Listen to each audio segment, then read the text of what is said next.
Oh bondad tan infinita hacia el mundo pecador, Dios en Cristo revelando.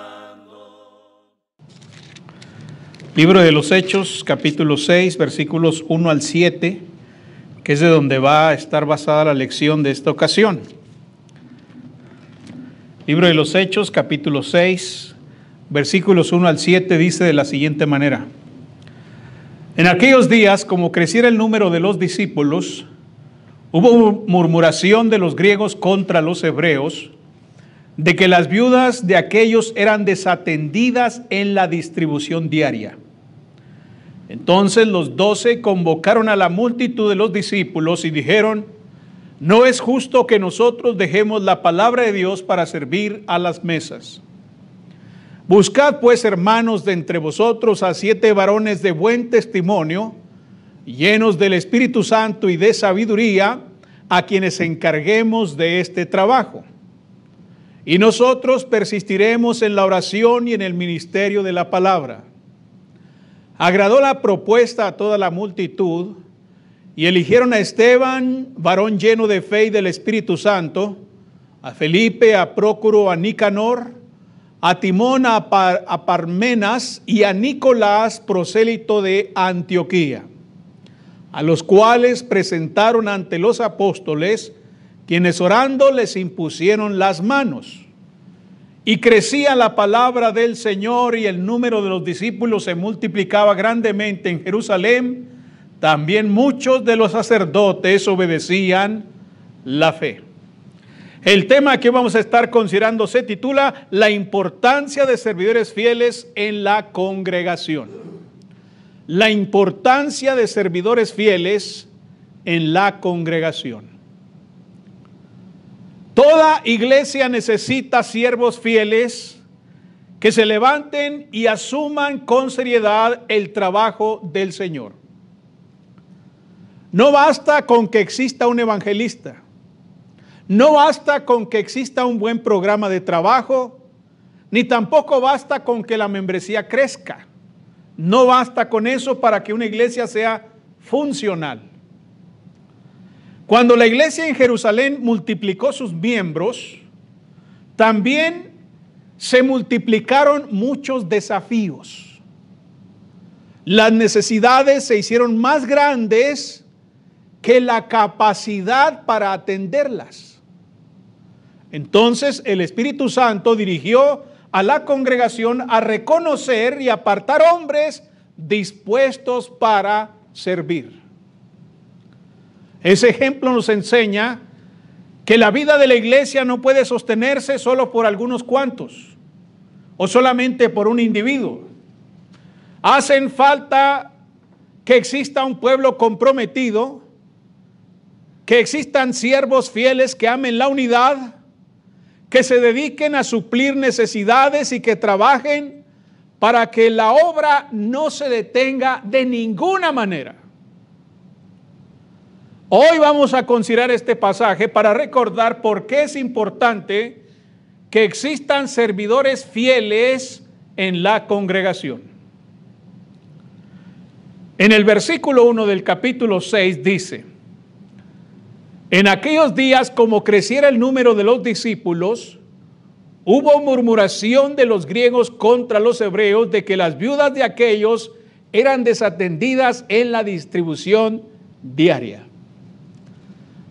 Aquí aprendemos, hermanos, que los siervos fieles en la congregación son importantes para afrontar problemas que aparecen repentinamente. El versículo 1 expone un conflicto que se estaba generando en la iglesia primitiva. Ciertamente que cuando dice que en aquellos días como creciera el número de los discípulos, pues es una buena noticia. Qué bueno, todas las iglesias quieren que la membresía crezca. Toda iglesia, no conozco a ninguna que no tenga ese anhelo de que crezcan el número de creyentes. Sin embargo, aquí el pasaje está introduciendo un conflicto que resulta precisamente del crecimiento. Como creciera el número de los discípulos, hubo murmuración de los griegos contra los hebreos de que las viudas de aquellos eran desatendidos en la distribución diaria. Aquí se hizo patente un problema real. La primera iglesia de Cristo se enfrenta a un problema real. Y el Espíritu Santo no lo oculta, no lo esconde. Más bien lo registra en las páginas del Nuevo Testamento para que lo conozcamos. Debemos recordar que donde hay dos o más personas, existe el potencial de que surja un problema. Donde quiera que el hombre está con otro, hay el potencial de un problema. Ahora imagínense toda esta multitud. Ya no se trataba de dos individuos, o de tres o de cuatro, sino de una gran multitud. Y si con la presencia de dos personas hay el potencial de conflictos, ahora imagínense donde hay una gran multitud. Y cuando los problemas llegan, sobre todo a la iglesia, debemos enfrentarlos de inmediato. No deben ignorarse. Y a veces las iglesias cometen ese error. Se presenta un problema y lo ignoramos. ¿Por qué? Porque los problemas pues no son agradables, no son gratos. Entonces lo que queremos en la congregación es que haya paz, armonía, tranquilidad. Pero lamentablemente los problemas también surgen. Y surgen de manera espontánea, natural, sin que los esperemos, ni tampoco sin que los hayamos planeado, pero se presentan. Y a veces cometemos el error de ignorarlos. Hay para después. Y lo que pasa es que cuando un problema se ignora, se hace más grande todavía. Entonces aquí la Biblia nos dice que ellos respondieron inmediatamente. Debemos recordar que el Espíritu Santo tiene una solución si estamos dispuestos a escuchar su voz, hermanos. Aunque se presente el problema que sea, cualquier problema que sea, el Espíritu Santo tiene una solución y hay que buscar esa solución en la palabra de Dios. ¿Cuál es el problema? Bueno, el origen es la multiplicación. El Señor ya no solo añadía gente a la iglesia, como dice Hechos 2:47, ¿verdad? Y el Señor añadía cada día a la iglesia los que iban siendo salvos, sino que ahora la iglesia se estaba multiplicando. Cada vez eran más y más y más los creyentes. En el primer mensaje del apóstol Pedro, como 3,000 personas fueron bautizadas. Ya eso ya es grande. Ya eso ya es bastante gente. 3,000, como 3,000 personas. Luego dice la Biblia que fueron 5,000. Ahora, si contamos a las esposas, a los hijos, a las familias completas, hermanos, vamos a tener un cálculo aproximado de unos 20 a 50,000 miembros. Una iglesia enorme, una congregación grande. Esto nos dice que a medida que una iglesia crece, también crece el potencial de problemas. Y entonces, cuando una iglesia crece, se aumenta la necesidad de siervos fuertes y piadosos. ¿En qué consistía el problema particularmente? Bueno, dice el texto en el versículo 1, que hubo murmuración.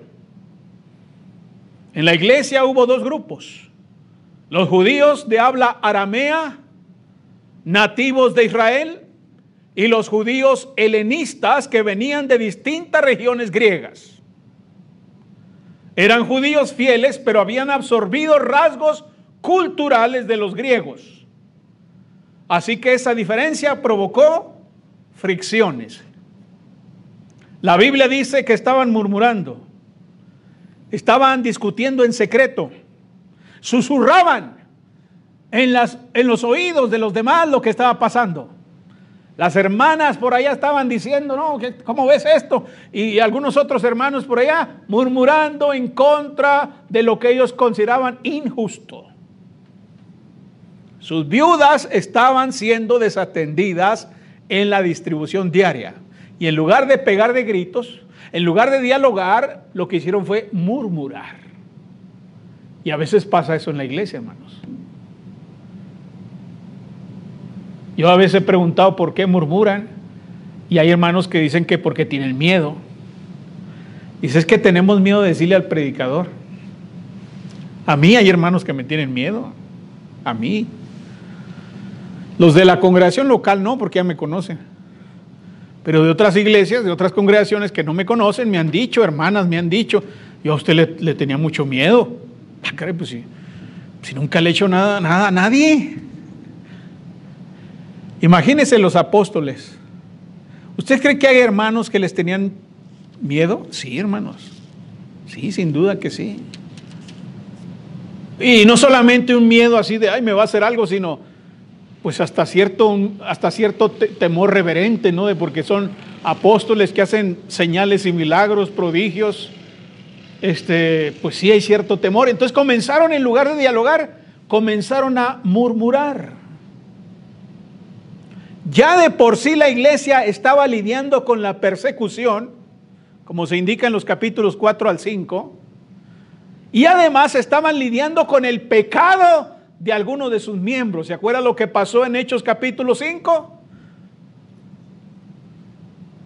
Bueno, la Biblia dice que cuando eso sucedió, hubo una muerte o dos. Dos murieron, ¿verdad? Y dice el versículo 11 del capítulo 5, y vino gran temor sobre toda la iglesia y sobre todos los que oyeron estas cosas. Bueno, ahora sabemos por qué murmuraban en lugar de hablar. Entonces ya la iglesia estaba lidiando con el problema de la persecución y con el problema del pecado interno. Esos son problemas con los que la iglesia tiene que lidiar, pero ahora el problema se estaba produciendo por una división interna, hermanos. Porque en el capítulo 5 fue Ananías y Zafira. Pero ahora es una división. Hubo murmuración ¿de quién?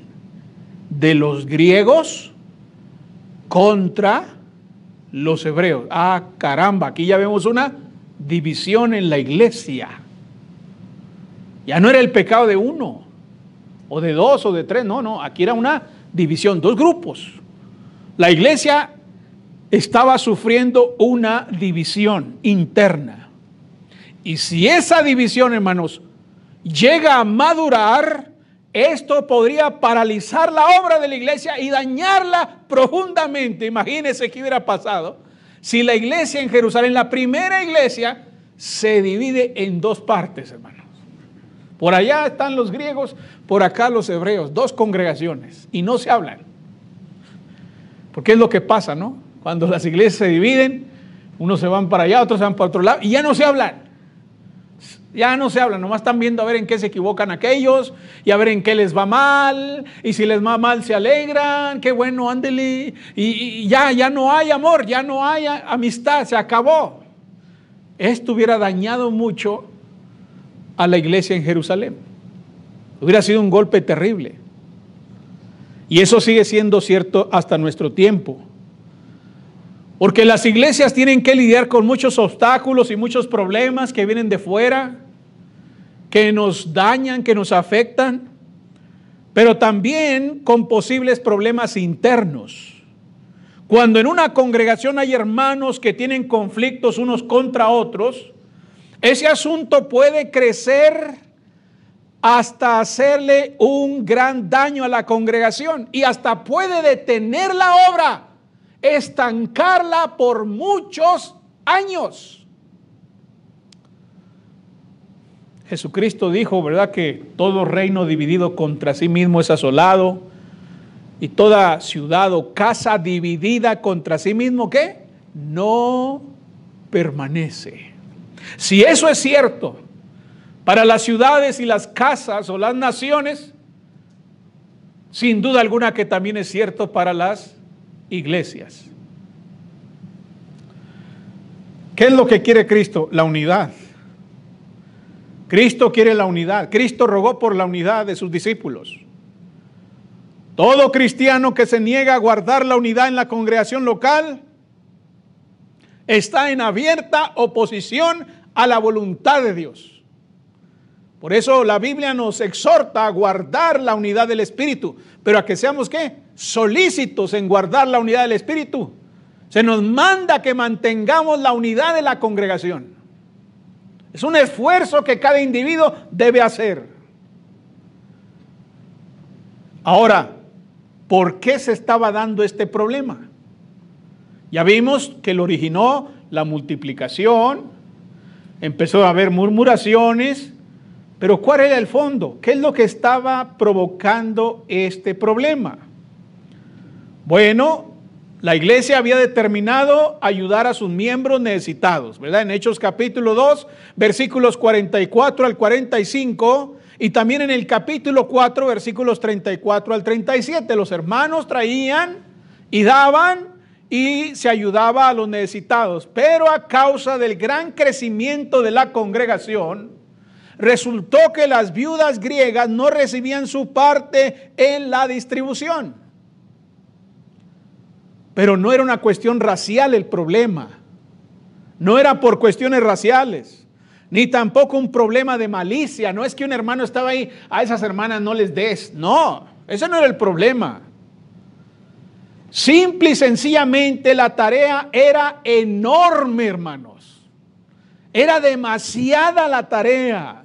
Los apóstoles supervisaban la distribución, pero con el crecimiento inevitablemente algunas viudas quedaron sin ser atendidas. Es decir, los apóstoles estaban haciendo más de lo que podían abarcar sus manos.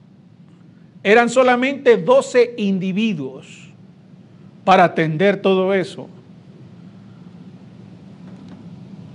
Entonces, algunas viudas se estaban viendo afectadas. ¿Por qué? Porque esa organización no era funcional. El problema ahí era la organización. Aquí tienes a 12 hombres queriendo atender muchas cosas. Y eso no funciona. No estaba funcionando. No era eficaz. Tenemos a 12 hombres que se dedican ¿a qué? A la oración, que se dedican ¿a qué? A la palabra, a la predicación del evangelio y también a atender a los necesitados. Eso era demasiado para ellos. No estaba fácil lo que estaban haciendo. Y eso estaba provocando conflictos, divisiones. Los helenistas sintieron que era un descuido deliberado y protestaron. Pero el verdadero problema es que había demasiado por hacer y muy pocas manos para hacerlo. Ese era el problema de fondo. Hay mucho por hacer y muy pocas manos para hacerlo. Ese era el problema. No era malicia, no era racial. Era siempre un problema de capacidad. Yo he trabajado en iglesias que han llegado a tener una gran cantidad de miembros, que ya no cabemos en el lugar. Y se siente bien uno cuando está en iglesias así grandes, que ya no hayan donde están los hermanos ahí apretados ahí en las bancas, ahí apretaditos todos ahí. Bastantes hermanos. Pero saben una cosa que he aprendido, es que cuando uno trabaja con iglesias muy grandes, el trabajo es abrumador, hermanos. Es abrumador el trabajo. Es mucho que atender, mucho que abarcar, y cuando hay muy pocos contribuyendo en la obra, esas iglesias siempre terminan mal, tarde o temprano. Por eso usted ve la historia de las iglesias y va a ver que hay periodos donde está muy grande, y luego viene un periodo donde, y luego otro periodo, y luego otro periodo, y otro periodo, y luego hay unas que dicen, no, pues todas las iglesias que hay aquí han salido de aquí, dicen, porque han pasado los años y a través de los años la iglesia crece, se pelearon, se fueron unos a abrir otra. Pasó el tiempo, crecieron, se pelearon, que salieron otros a abrir otra, y así. En lugar de la iglesia dividirse, dicen, se está multiplicando. Bueno, eso pasa por una mala organización.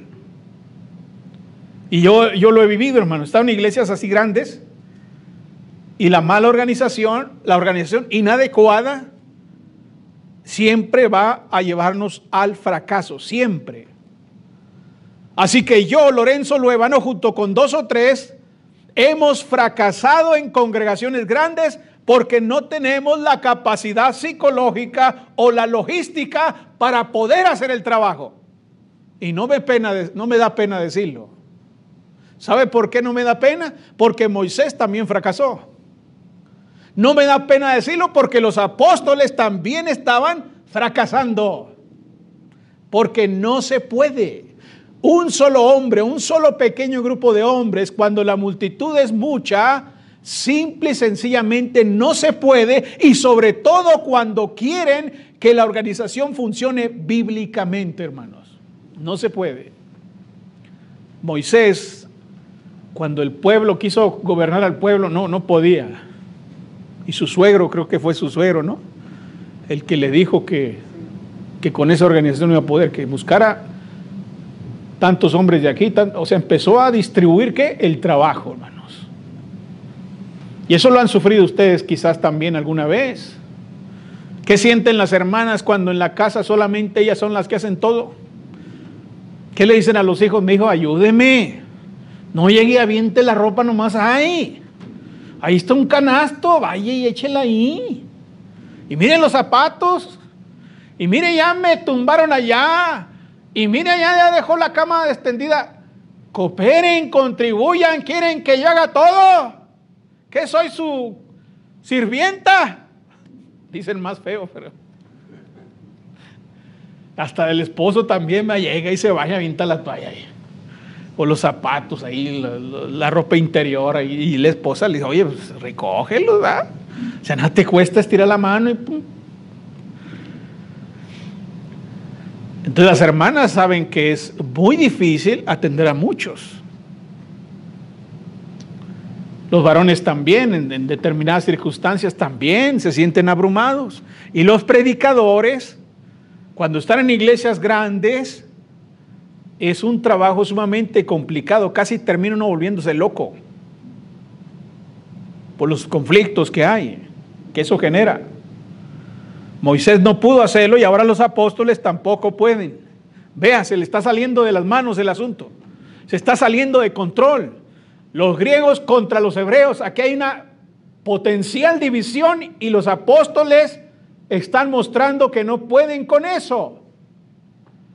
Pero actuaron con sabiduría.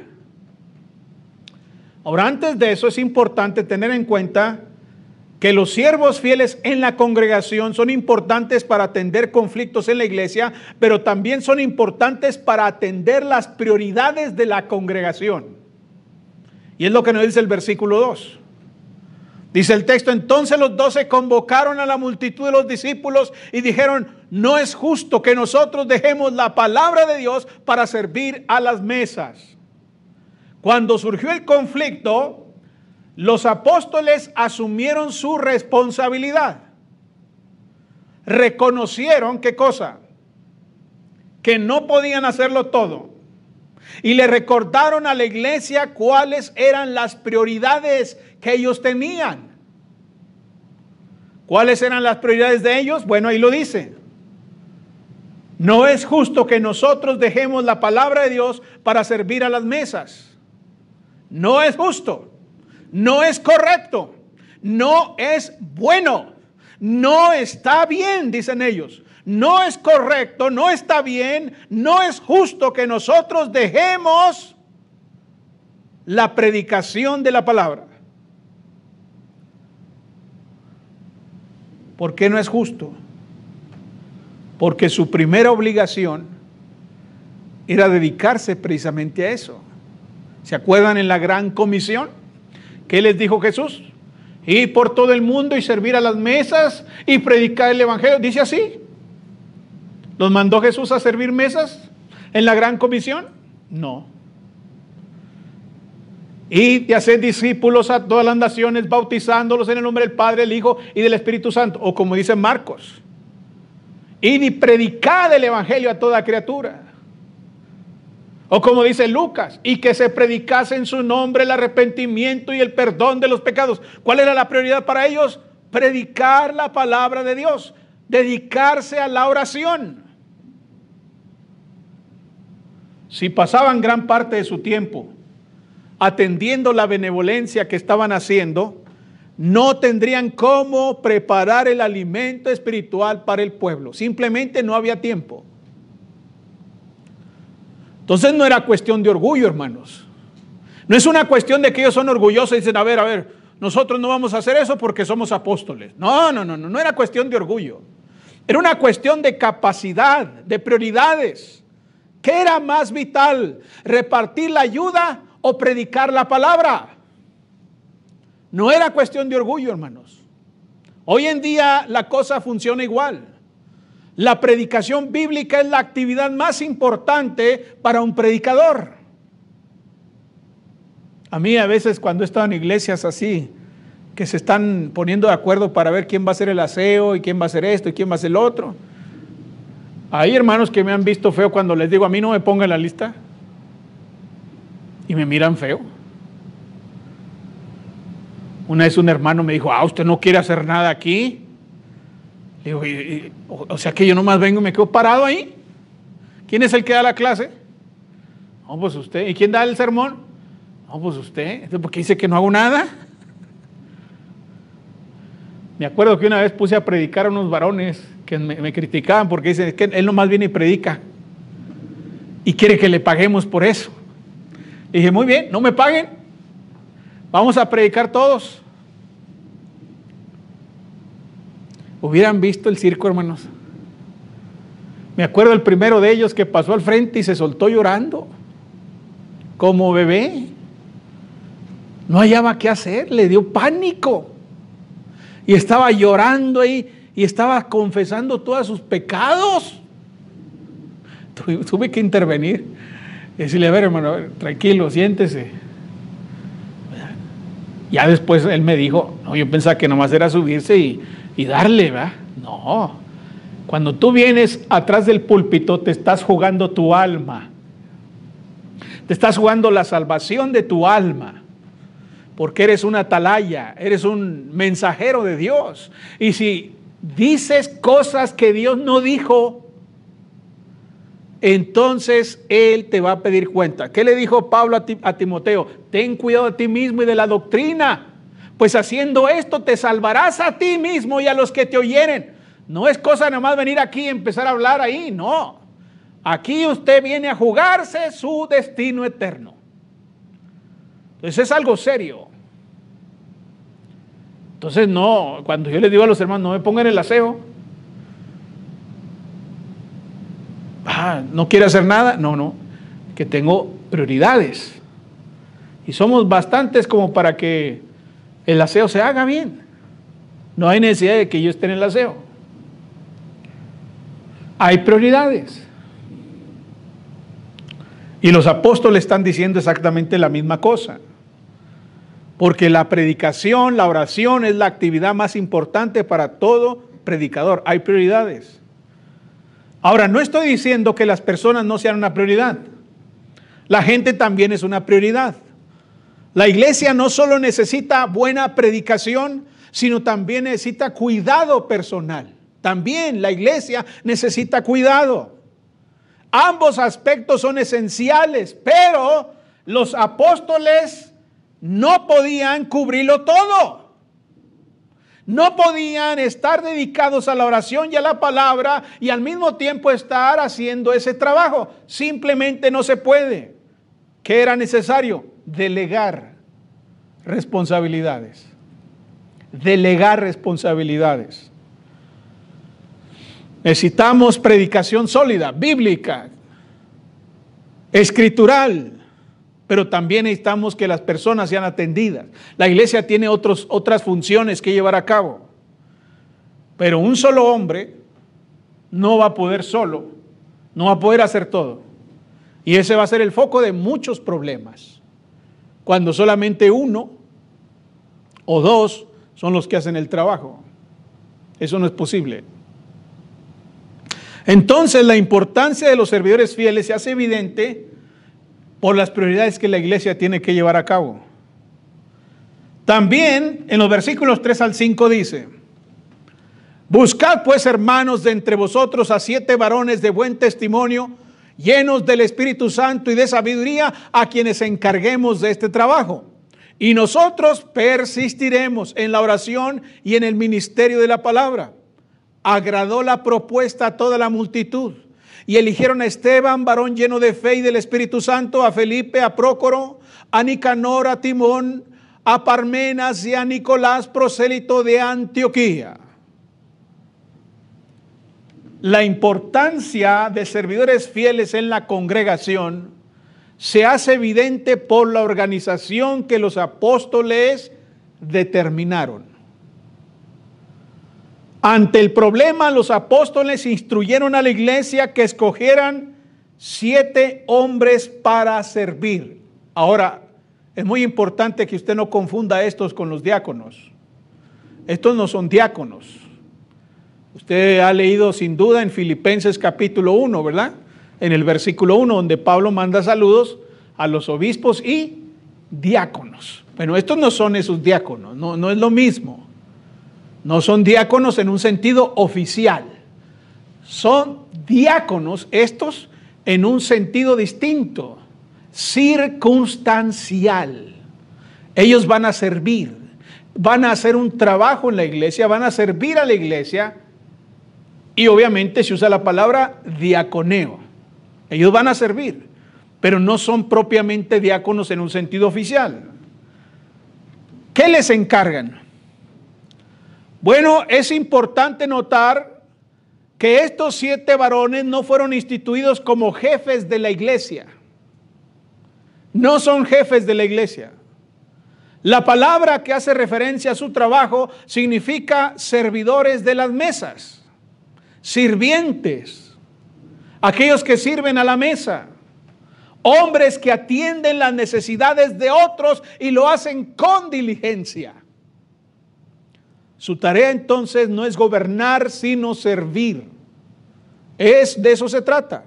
Buscad, hermanos, de entre vosotros a 7 varones de buen testimonio, a quienes encarguemos de este trabajo. Ahora bien, dice que estos hombres tienen ciertas características. Dice el pasaje ahí que deben ser llenos del Espíritu Santo y de sabiduría.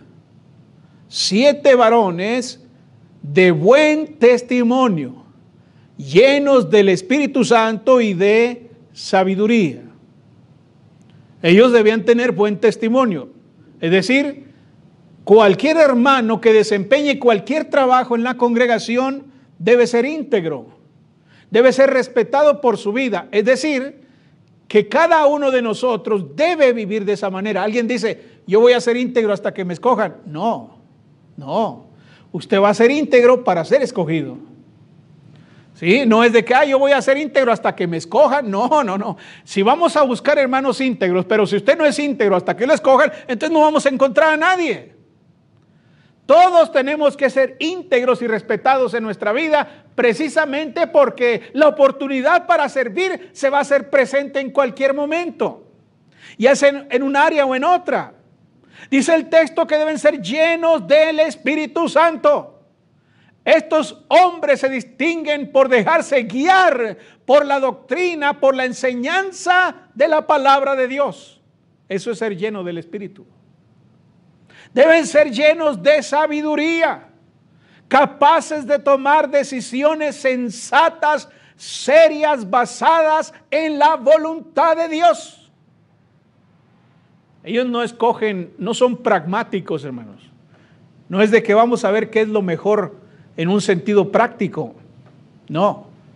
Ellos siempre van a tomar decisiones buenas basadas en los límites, en las fronteras de la palabra de Dios. No van a ir más allá de lo que la Escritura dice. Van a respetar lo que la Biblia dice y en base a eso van a tomar decisiones sabias. Porque déjenme decirles una cosa. Cuando tomamos una decisión fundamentada en la palabra de Dios, eso es una decisión sabia. Porque la Escritura da sabiduría. Aquí tenemos todos los tesoros de la sabiduría, hermanos. Aquí está. Esto es sabiduría celestial. Y cuando yo tomo una decisión fundado, inspirado en la palabra, esa decisión es la correcta, es sabia esa decisión. Quizá el mundo no la juzgue así, quizá el mundo no le parezca así, pero esa es la verdad.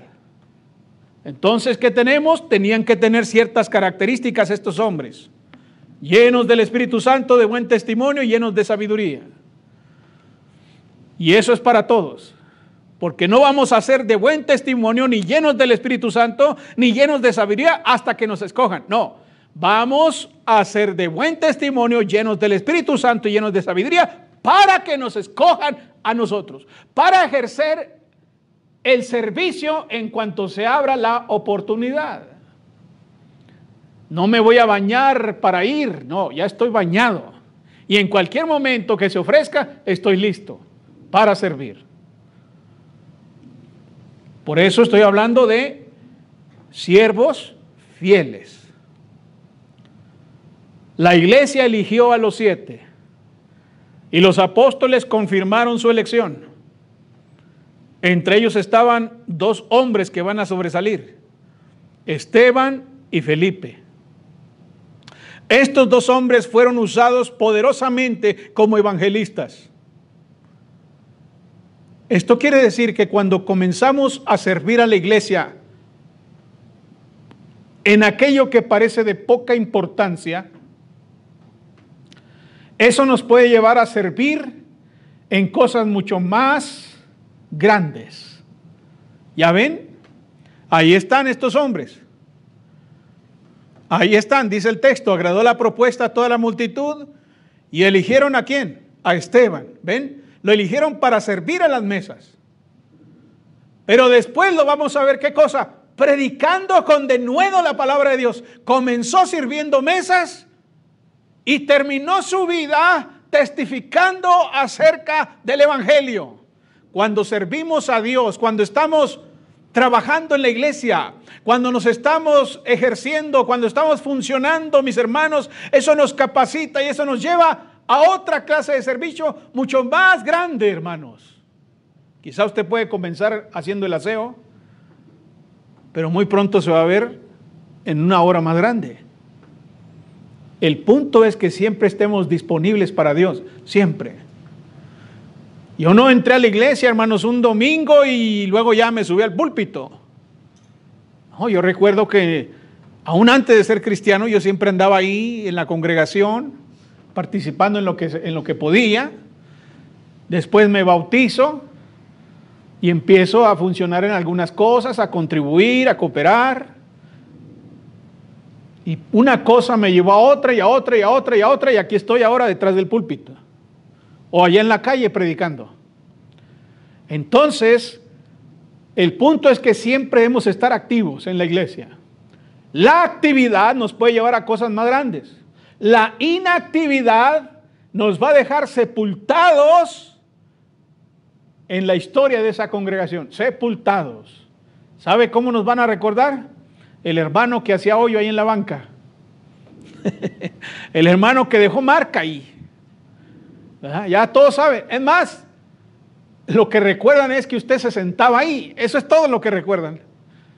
Oh, había un hermano que duró años sentado en ese lugar. Años, nadie lo movía de ahí. Siempre estaba ahí, siempre estaba ahí. Bueno, ¿y qué más hizo? Nada.